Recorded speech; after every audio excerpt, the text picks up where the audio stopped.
তোমার জন্য আমাদের পরিবারের তরফ থেকে একটা উপহার আছে।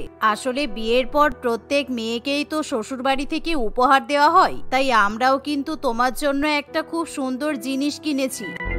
তুমি সেই জিনিসটা প্রত্যেক দিন 3 বেলা করে ব্যবহার করতে পারবে। এমন কথা শুনে গুনগুন খুবই খুশি হয়। আর কিছুক্ষণের মধ্যেই গুনগুনের পরিবারের সকলে বড় একটা বাক্স ধরে গুনগুনের সামনে নিয়ে আসে। আর সেই বড় বাক্স দেখে গুনগুন ভীষণ পরিমাণে আনন্দিত হয়। সে ভাবে হয়তো বাক্সের মধ্যে নিশ্চয়ই তার জন্য দামি কোনো উপহার রাখা আছে, তাই সে খুবই উৎসাহিত হয়ে পড়ে। আপনারা কিছু মনে করবেন না, আসলে এত বড় গিফটের বাক্স দেখে আমি খুব এক্সাইটেড হয়ে পড়েছি। এতে কি আছে আমি এখনই দেখতে চাই। কি ব্যাপার, বাক্সটা এত ভারী কেন? কি আছে এতে? আমি তো বাক্সটা ঠিকমতো তুলতেই পারছি না।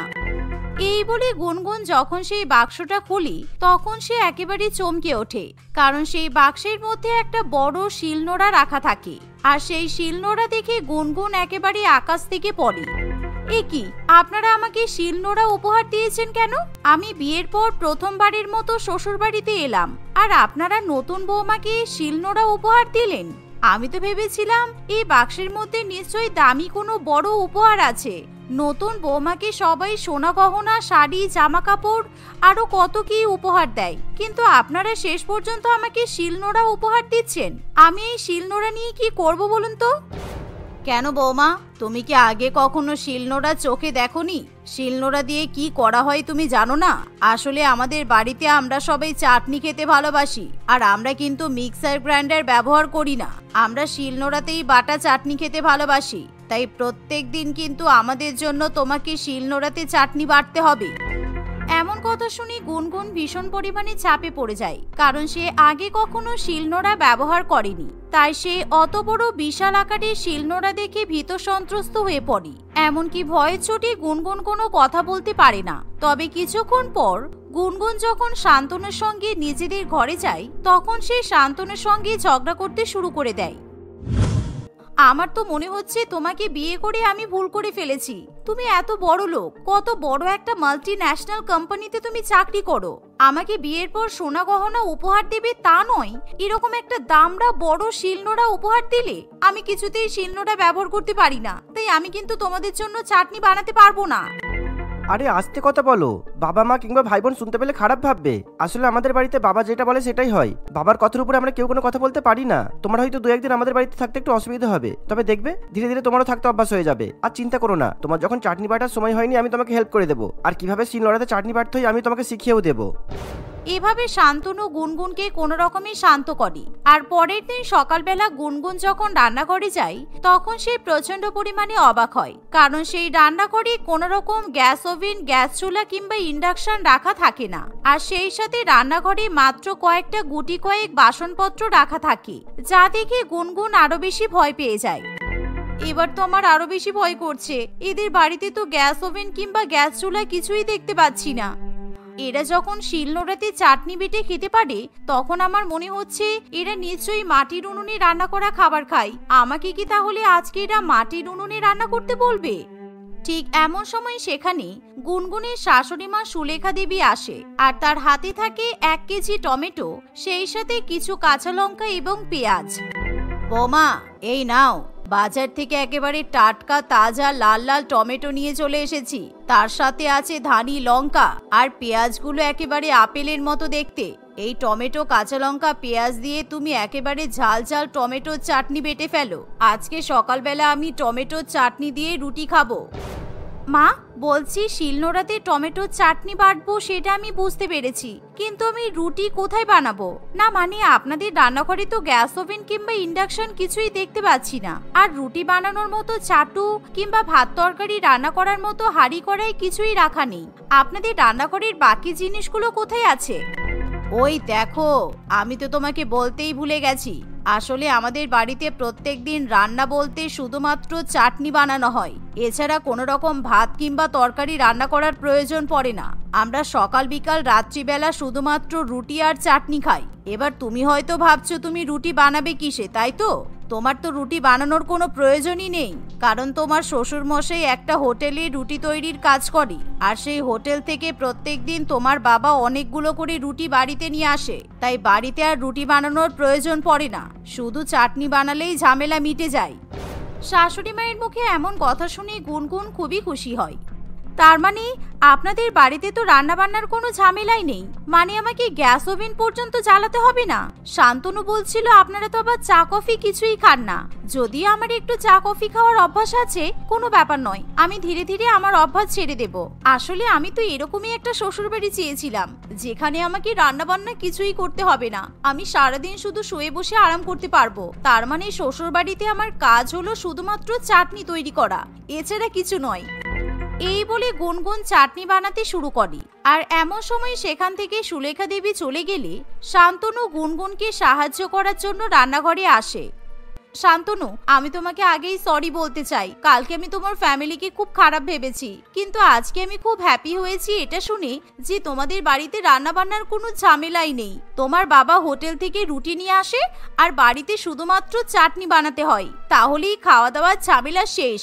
আর আমি ইউটিউব দেখে শিখে নিয়েছি শিলনোড়াতে কিভাবে চাটনি বাটতে হয়, তাই তুমি হেল্প না করলেও চলবে। তুমি ঠিক বলছো তো? আমার কোনো হেল্প লাগবে না তোমার? যাক, তোমার কথা শুনে আমিও খুশি হলাম। তা না হলে তোমাকে নিয়ে সারা রাত আমি খুব টেনশনে ছিলাম। তুমি তো দেখছি একদিনের মধ্যেই শ্বশুর বাড়িতে নিজেকে খুব সুন্দরভাবে মানিয়ে নিয়েছো। বেকার বেকার আমি তোমাকে নিয়ে টেনশন করছিলাম। তুমি তাহলে চাটনিগুলো বানাতে থাকো, আমি আসছি।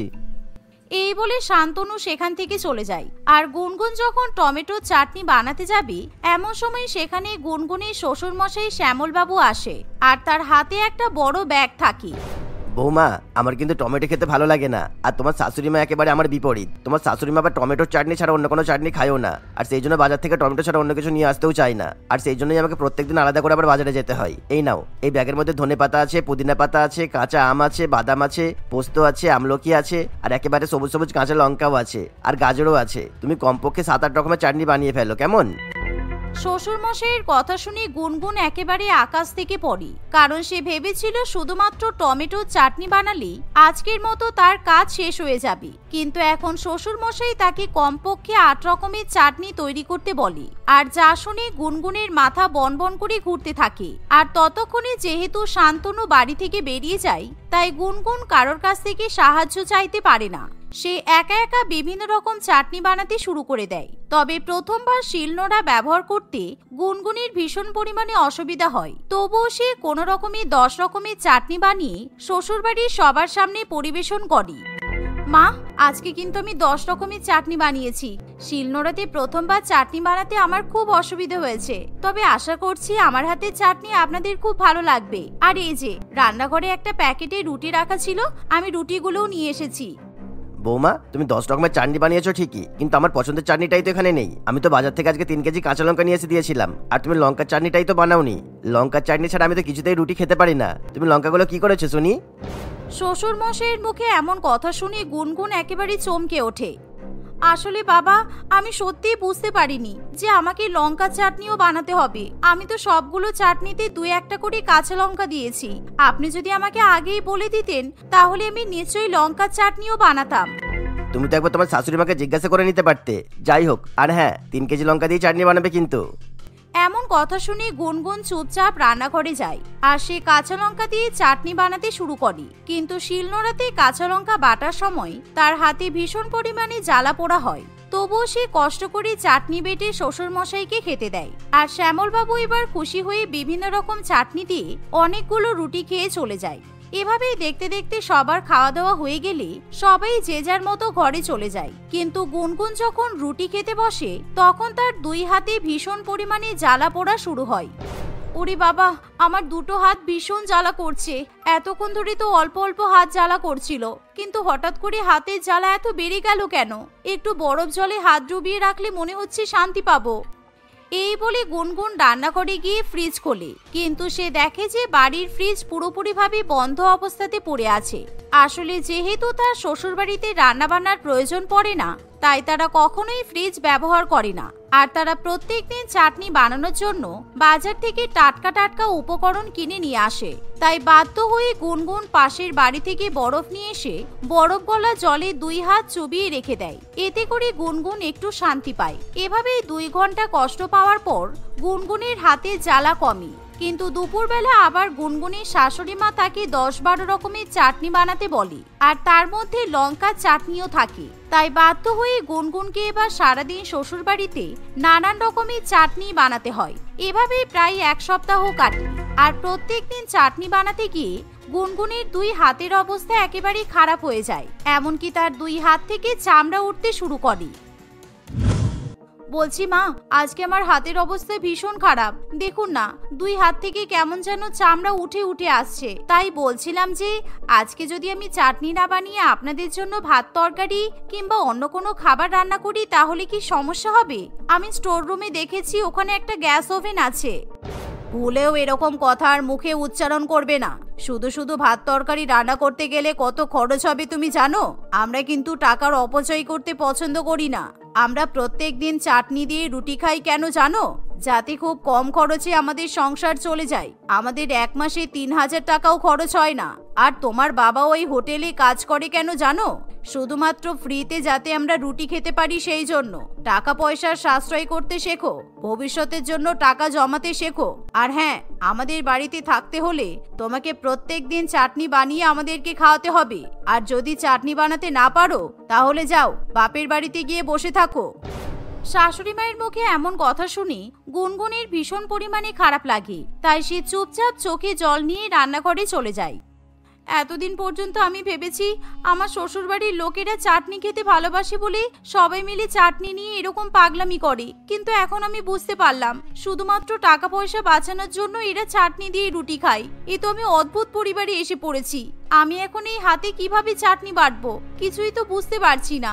আর এই লঙ্কার চাটনি বাটতে গেলে আমার হাত তো আবার জ্বালা পোড়া করবে। এক কাজ করি, আমি বরং আজকে 2 হাতে প্লাস্টিক বেঁধে তারপর চাটনি বাটবো, তাহলে আমার হাত জ্বলবে না। এই বলে গুনগুন 2 হাতে প্লাস্টিক পরে নেয়। কিন্তু সে যখন হাতে প্লাস্টিক বেঁধে চাটনি বাটতে যায় তখনই হঠাৎ করে কাঁচা লঙ্কা ছিটকে গুনগুনের চোখে এসে পড়ে।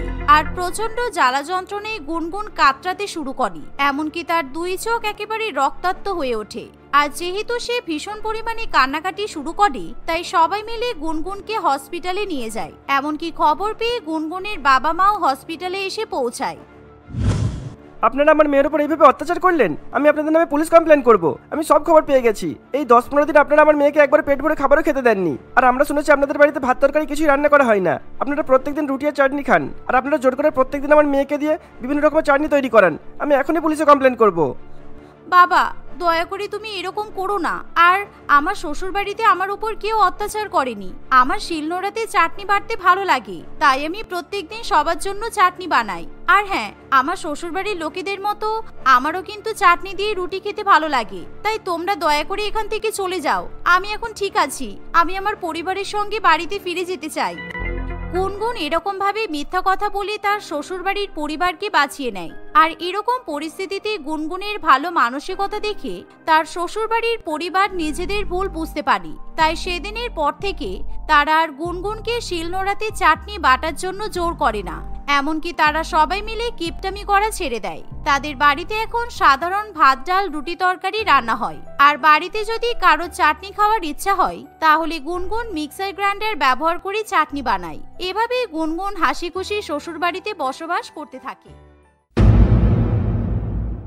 12 বছর বয়সী পিঙ্কি তার বাবা মায়ের সঙ্গে একটি গ্রামে থাকে। পিঙ্কির বাবা পেশায় একজন মিষ্টির দোকানের কর্মচারী ছিল। পিঙ্কির বাবা মনোহর প্রত্যেকদিন শহরে যায়। সকাল থেকে রাত পর্যন্ত একইভাবে সে মিষ্টির দোকানে কাজ করে আর রাত হলে আবার বাড়ি ফিরে আসে। পিঙ্কি দিনের প্রায় বেশিরভাগ সময় তার বাবাকে দেখতে পায় না। এমনই একদিন মনোহর শহর থেকে ফিরেছে। এমন সময়, কালকে তোমাকে আমি কিছুতেই আর শহরে যেতে দেব না। কালকে তুমি বাড়িতে থাকবে। কাল আমরা সারাদিন একসঙ্গে খাবো, খেলবো, ঘুরবো। ঠিক আছে তো বাবা?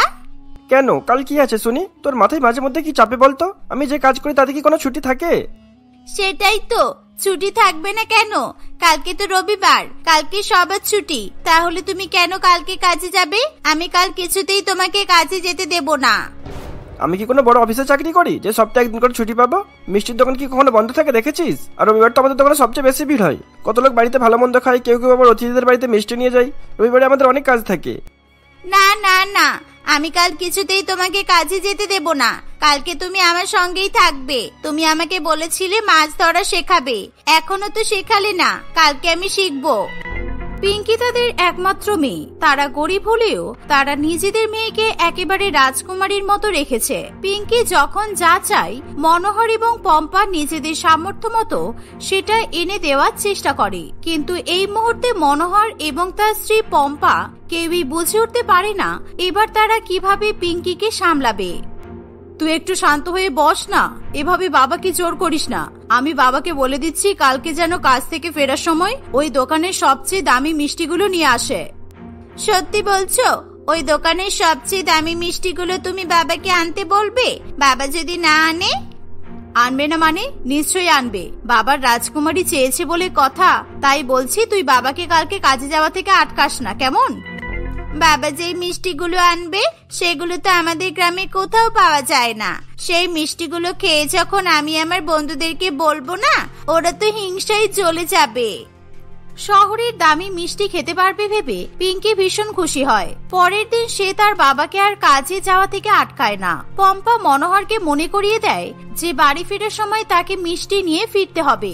সকাল গড়িয়ে রাত হয়ে আসে। পিঙ্কি অধীর আগ্রহে তার বাবার জন্য অপেক্ষা করতে থাকে। মনোহর সেদিন এক বাক্স দামি দামি মিষ্টি এনে তার মেয়ের হাতে তুলে দেয়। সেদিন পিঙ্কির থেকে বেশি খুশি আর কেউ হয় না। সবাই তো বলে আমরা খুব গরিব, সবার মতো অনেক কিছুই আমরা করতে পারি না, কিন্তু গরিব হওয়া সত্ত্বেও আমি যে মিষ্টিগুলো এখন খাবো সেই মিষ্টিগুলো তো আগে আমার বড়লোক বন্ধুরাও খায়নি। এটার জন্য তোর বাবাকে থ্যাংক ইউ বলা উচিত। বাবা কিন্তু বাবার প্রমিস রেখেছে। তুই এরকম ভাবেই আমাদের সব কথা শুনতে থাকলে আমরাও তোর সব কথা এভাবেই শুনবো, কেমন? তোমাকে অনেক অনেক থ্যাংক ইউ বাবা। এই বড়লোকি মিষ্টিগুলো এত টেস্টি, দেখে মনে হচ্ছে এগুলো ছবি তুলে ঘরে বাঁধিয়ে রাখি। খেতে তো ইচ্ছাই করছে না। দে তাহলে, আমি আর তোর বাবাই খেয়ে নিচ্ছি। আমি ছবি তুলে তোকে ছবিটা বাঁধিয়ে দেব, তুই সেটাই নিজের কাছে রাখিস, মিষ্টি খেতে হবে না। মায়ের এমন কথা শুনে পিঙ্কি মিষ্টির প্যাকেটটা নিয়ে দৌড়ে পালিয়ে যায়। দেখতে দেখতে অনেকগুলো দিন কাটে। আজকাল মনোহর প্রায় দিনই নিজের মাহিনার টাকা থেকে অল্প অল্প টাকা কাটিয়ে তার মেয়ের জন্য শহর থেকে দামি দামি মিষ্টি নিয়ে আসে। সেই মিষ্টির এতই দাম যে মনোহর চাইলেও নিজের জন্য বা তার স্ত্রীর জন্য একদিনও সেই মিষ্টি কিনতে পারে না। এমনই একদিন পিঙ্কি এবং তার মা মনোহরের বাড়ি ফেরার জন্য অপেক্ষা করতে থাকে, কিন্তু সেদিন সময় পার হয়ে গেলেও মনোহর বাড়ি ফিরে আসে না। কি যে হলো মানুষটার, আমি তো কিছুই বুঝতে পারছি না। এত রাত তো কখনো করে না। এই অন্ধকারের মধ্যে বাইরে বেরিয়ে খুঁজতেও তো পারবো না। বাবা তো কত দামি দামি মিষ্টি আনে, মিষ্টিগুলো চুরি হয়ে যায়নি তো? সেই জন্য বাবা আবার শহরে যায়নি তো আমার জন্য দামি দামি মিষ্টি আনতে? এদিকে তোর বাবা ফিরছে না আর তুই এখনো তোর মিষ্টির কথাই চিন্তা করছিস? আমি তো প্রত্যেক সপ্তাহে ওই মিষ্টির জন্যই অপেক্ষা করে থাকি। তুমি জানো না, বাবা তো প্রত্যেক সপ্তাহে আমার জন্য বড়লোকি মিষ্টি নিয়ে আসে। আজকে একটু বাবার দেরি হচ্ছে বলে আমি মিষ্টিগুলোর জন্য চিন্তা করব না? আমাদেরই দোষ। তোকে এত দামি দামি মিষ্টি খাইয়ে খাইয়ে তোর লোভ এত বাড়িয়ে দিয়েছি যে ওই মিষ্টির জন্যই তোর মন থেকে দয়া মায়া সব চলে গেছে। মায়ের কাছে বকা খেয়ে পিঙ্কি খুবই কাঁদতে থাকে। সে বুঝে উঠতে পারে না তার দোষটা কোথায়। এদিকে আরো সময় পেরিয়ে যেতে থাকে। পম্পা এবং পিঙ্কি দুজনেই বেশ চিন্তায় পড়ে। এভাবে চিন্তা করতে করতে পম্পা কিছুতেই ঘরে বসে সময় কাটাতে পারে না। সে তার মেয়েকে নিয়ে রাত্রিবেলা গ্রামের বাইরে বেরোতে যাবে, এমন সময় সে দেখে মনোহর সেদিকেই আসছে। তার জামা কাপড় ছেঁড়া ছিল, মুখে চারিদিকে রক্ত লাগা ছিল। তার অবস্থা দেখে পিঙ্কি এবং পম্পা দুজনেই খুবই ভয় পেয়ে যায়। তারা কোনো রকমে ধরে ধরে মনোহরকে বাড়িতে নিয়ে আসে। কিভাবে হলো এসব? তোমার এই অবস্থা কারা করলো? আমাদের তো পুলিশে যেতে হবে, সবাইকে সবকিছু জানাতে হবে। আমি তো নিজেই জানি না এমনটা কে করলো, তাই তো কাউকে কিছু না জানি একা একা বাড়ি ফিরে এসেছি। তারা দুজনে কথা বলছে এমন সময় পিঙ্কি সেখানে চলে আসে। আমি জানি তুমি আমার জন্য দামি মিষ্টি আনোনি, আমি তার জন্য তোমার উপর একটুও রাগ করিনি, আর আমি তোমাকে এটাই বলতে এলাম। কে বলেছে আমি তোর জন্য দামি মিষ্টি আনিনি? আমার রাজকুমারী আমার কাছে একটা আবদার করেছে, আর আমি সেটা আনবো না? যেভাবেই হোক আমাকে তো সেটা আনতেই হবে, তাই না? সত্যি বলছো? তুমি সত্যি সত্যি আমার জন্য দামি মিষ্টি এনেছো? আমি সত্যি সত্যি আজকে দামি মিষ্টি খেতে পারবো? খুব মজা হবে। কালকেও আমি আমার সব বন্ধুদেরকে বলতে পারবো। কাল তো সোমবার, স্কুলের প্রথম দিন। একটা মিষ্টি কালকেও স্কুলে নিয়ে যাব। আচ্ছা আচ্ছা, তাই হবে। আমার ব্যাগটা খুলে দেখ, ওর মধ্যে একটা মিষ্টির প্যাকেট আছে, ওটা নিয়ে নিজের ঘরে চলে যা। বাবার কথা শুনে পিঙ্কি মনের আনন্দে নাচতে নাচতে মিষ্টির প্যাকেট নিয়ে নিজের ঘরে চলে যায়। এবার বলো তো কি হয়েছে? আমি তো কিচ্ছু বুঝতে পারছি না। তুমি মেয়ের জন্য দামি দামি মিষ্টি আনছো, আবার নিজে এরকম রক্তাক্ত অবস্থায় বাড়ি ফিরছো কেন? কিভাবে? পম্পার কথা শুনে মনোহর তার স্ত্রীকে সেদিনে ঘটে যাওয়া সমস্ত ঘটনাই বলতে শুরু করে। সেই দিনটা অত্যন্ত সাধারণভাবে শুরু হলেও মনোহর নিজেও জানতো না সেই দিনে তার সঙ্গে কি কি হতে চলেছে। সেদিন সে খুবই আনন্দ করে খুশি মনে শহরে যায়, কারণ সে জানে বাড়ি ফেরার সময় তার মেয়ের জন্য শহরের দোকান থেকে দামি মিষ্টি নিয়ে তাকে ফিরতে হবে। সে তার কাজের জায়গায় গিয়ে খুব মন দিয়ে কাজ করতে থাকে। সন্ধ্যা নাগাদ সে তাদের দোকানের মালকিন রত্নাদেবীর কাছে যায় কয়েকটা মিষ্টি নেওয়ার জন্য। আমার টাকা কি গাছে ফলে? তোদের দেখছি আজকাল ভীষণ লোভ বেড়ে গেছে। যতদিন আমার স্বামী বেঁচে ছিল ততদিন তো এসব করতে পারিসনি। মানুষটা গত হতে না হতেই সব নিজেদের সম্পত্তি মনে করেছিস। না না ম্যাডাম, আমি তো বিনামূল্যে মিষ্টি নেবো বলিনি, আমি টাকা দিয়েই কিনবো। আমি শুধু আপনাকে জানাতে এলাম, যাওয়ার সময় মিষ্টির প্যাকেটটা আপনাকে দেখিয়েই যাবো। আমার টাকাতে ঘর সংসার চলছে, আমাকেই তুই টাকার গরম দেখাচ্ছিস? থাকিস তুই এদো গ্রামে, বেলা দুমুঠো রোজগার করে খাওয়ানোর জন্য এই শহরে এত দূরে আসতে হয়। তারপরেও এত ফুটানি আসে কিভাবে? প্রায় দিনই তো দেখি দোকান থেকে মিষ্টি কিনে নিয়ে বাড়ি ফিরছিস। অন্য কোথাও কাজ টাজ করছিস নাকি? আসলে আমার মেয়ের খুব স্বাদ শহরের দামে মিষ্টি খাওয়ার, আর ও জানে ওর বাবা খুব গরিব, তাই ওর বাবা দিতে পারবে না এমন কিছু আবদারও করে না। আদিক্ষেতে দেখো, বামন হয়ে চাঁদে হাত দেওয়ার স্বপ্ন কেন তোমার মেয়ের? ছেঁড়া কাঁথায় শুয়ে শুয়ে লাখ টাকার স্বপ্ন। আর তোর যে মেয়ে আছে আগে বলিসনি তো? মেয়ে আছে তো, একটাই মেয়ে। আর হ্যাঁ, আপনার যদি মনে হয় আপনি আমাকে এখান থেকে কোনো মিষ্টি দিতে পারবেন না, তাহলে আমি পাশের দোকান থেকে নিয়ে নিচ্ছি। দয়া করে এইভাবে আমাকে অপমান করবেন না। এই বলে মনোহর বেরিয়ে যেতে যাবে এমন সময় তার মাথায় ভারী কিছু এসে লাগে। সে সঙ্গে সঙ্গে মাটিতে লুটিয়ে পড়ে। সে বেশ কিছুক্ষণ অজ্ঞান হয়ে পড়ে থাকে। জ্ঞান ফিরতেই সে দেখে তাদের দোকানে আশেপাশে কেউ নেই। তাই সে তাড়াতাড়ি করে মিষ্টিগুলো নিয়ে কোনো রকমে বেরিয়ে পড়ে। কিন্তু মনোহর বুঝতে পারে না কে তাকে আঘাত করেছে আর কেনই বা তার সঙ্গে এরকম করেছে। সে চুপচাপ ওই অসুস্থ শরীর নিয়ে কোনো রকমে বাড়ির দিকে ফিরে আসে। এই সমস্ত ঘটনা শুনে পম্পা একেবারে হতবাক হয়ে যায়। সে ভয়ে কাঁদতে থাকে। আমি তো এখনো বুঝতে পারছি না আমার সাথে কেউ এমনটা কেনই বা করে। আমাকে আঘাত করে কি লাভ হবে? আমার কাছে না আছে টাকা পয়সা, আর না আছে জমি জমা। তোর কাছে একটা মেয়ে আছে তো, ওকেই আমাদের দরকার। কোথায় তোর মেয়ে? হঠাৎ করে এমন ভাবে রত্নাদেবী এবং তার সঙ্গে বেশ কয়েকজন লোককে তাদের বাড়িতে ঢুকে আসতে দেখে মনোহর এবং পম্পা দুজনেই খুব ভয় পেয়ে যায়। এসব কি হচ্ছে এবং কেন হচ্ছে তারা কেউই বুঝে উঠতে পারে না। আপনি এখানে কি করছেন ম্যাডাম? আপনি আমার বাড়ি বা চিনলেন কিভাবে? আর আমার মেয়েকে আপনার দরকার মানে? আমি তো কিছু বুঝতে পারছি না। চিৎকার চেঁচামেচির আওয়াজ শুনে পিঙ্কি সেখানে চলে আসে।